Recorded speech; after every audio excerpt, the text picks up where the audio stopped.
Apa bedanya manusia yang the have dengan the rich? Kaum the have adalah kaum berpunya yang cara mendapatkan uangnya bukan dengan bekerja. Seperti anggota parlemen yang mendapatkan uang dari belahan anggaran. Pejabat yang korupsi nyuilin dana proyek. Anak orang kaya karena harta turunan. Intinya adalah harta yang diperoleh bukan karena jerih payah mendapatkannya sendiri. Mereka mendapatkan harta tersebut karena jabatan, karena harta keturunan dari orang tua atau dari kakek, memanfaatkan posisi parlemen atau injek kaki ala preman, atau memanfaatkan jabatan. Itu adalah kaum the have. Kaum the rich adalah mereka yang dengan keringat sendiri tanpa fasilitas, apalagi anggaran daerah, apalagi anggaran pemerintah, mereka dapat hasil usaha dari transaksi bisnis, dari komisi penjualan, dari berinvestasi di tanah, main properti, main saham, dengan modal dikumpulin pelan-pelan dari keringat sendiri, ataupun usaha menghasilkan produk sesuatu,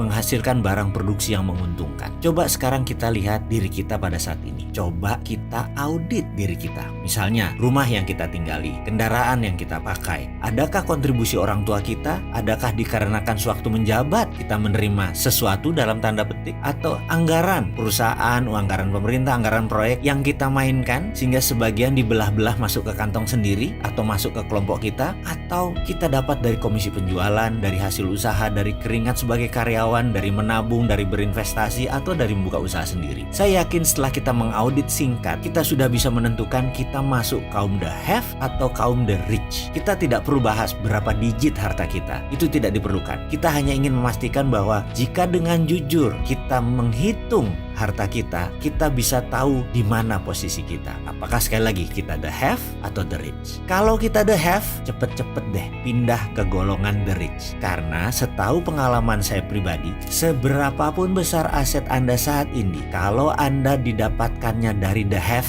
pasti tidak akan sustain, pasti tidak akan everlast, pasti tidak awet, bisa hilang. Yuk jadi kaum the rich yang beramal soleh, rendah hati, dan pembelajar.